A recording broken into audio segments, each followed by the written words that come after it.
E aí pessoal, beleza pura com todos vocês? Na nossa 18ª aula de imunologia, vamos para a segunda parte de maturação de linfócitos B. Que nesse tópico aqui a gente vai falar rapidamente sobre o editoramento de receptor de cadeias leves e vamos falar também da subpopulação B1 de linfócitos B. Esses dois tópicos vai ser dois tópicos que a gente vai falar bem rapidamente aqui nessa aula e obviamente eu não coloquei na aula passada para não ficar uma coisa tão pesada, tão maçante. Nessa aula aqui a gente vai discutir esses dois pontos que são bem rapidinhos, bem bacanas de ver, beleza?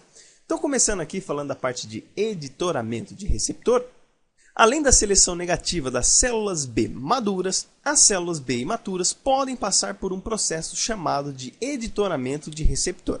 Então a gente viu na aula passada, no momento em que a gente tem a parte de diferenciação de um pré-linfócito B para uma célula B imatura, as vias de recombinação tanto das cadeias leves kappa e lambda. Então a gente tem todo esse processo de recombinação.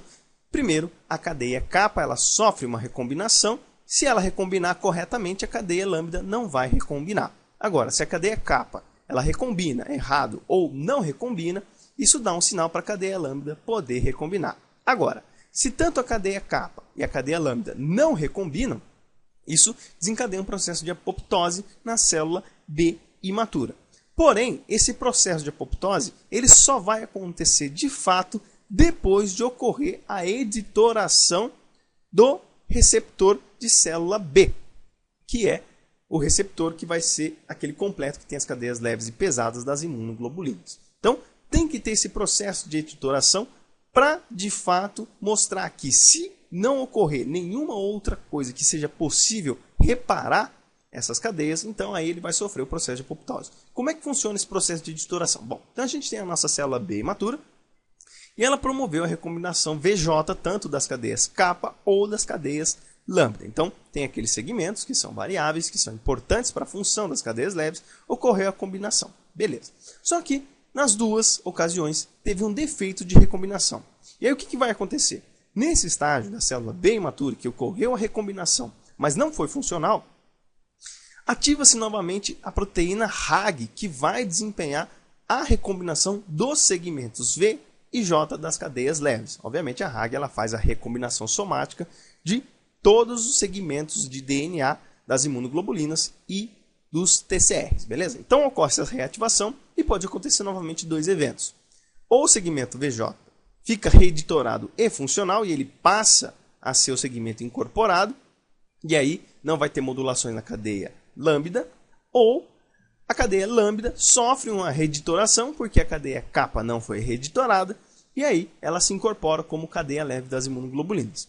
E obviamente se ocorrer um defeito ainda nessa reeditoração das cadeias, não se sabe muito bem quantos eventos de reeditoração vão acontecer, mas se ocorrer um defeito e ver que tem que ficar reparando o tempo todo, essa célula ela fica inviável e ela desencadeia um processo de morte celular.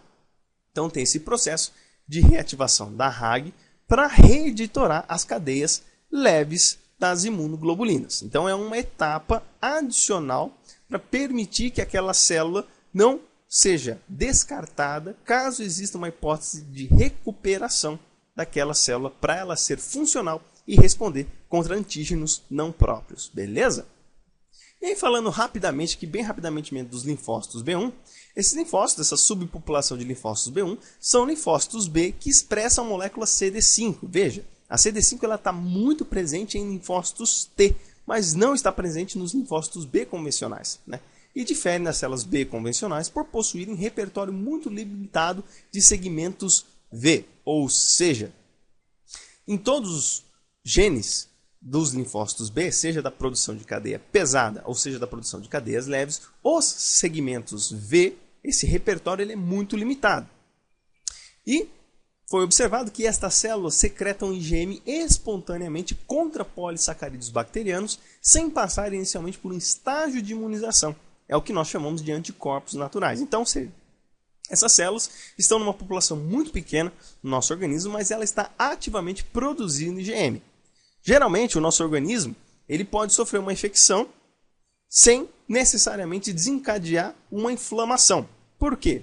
Supondo que um micro-organismo XYZ, que produz um polissacarídeo, acaba caindo na nossa circulação, mas por ter esses IgMs produzidos espontaneamente, pode ser que eles sejam inativados rapidamente e necessariamente não precisa de imunização, visto que a recombinação dos segmentos V, D e J das cadeias pesadas das imunoglobulinas dos linfócitos B1 e VJ das cadeias leves permitem esse reconhecimento dos polissacarídeos bacterianos. Então, ainda está entendendo um pouco melhor a função dos linfócitos B1, mas sabe que eles têm uma parte de imunidade natural por produzir anticorpos naturais sem precisar de imunização.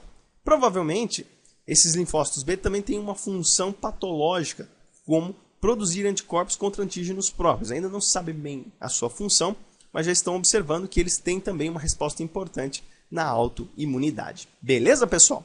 Então, isso aí, essa aula foi bem rapidinha, bem tranquilinha. Espero que vocês tenham gostado. Se vocês gostaram, peço que dá aquele joinha para ajudar na divulgação aqui do canal. E participa aí do grupo da página da Escola de Ciências da Vida no Facebook. Participa aqui no YouTube, se inscrevendo no canal para receber essas novidades. E compartilha, dá o seu comentário, diz se você gostou, se você não gostou, para ajudar a gente aí na divulgação do canal. Beleza, pessoal? Então é isso aí. Forte abraço a todos, fiquem com Deus e até o próximo vídeo, se Deus quiser.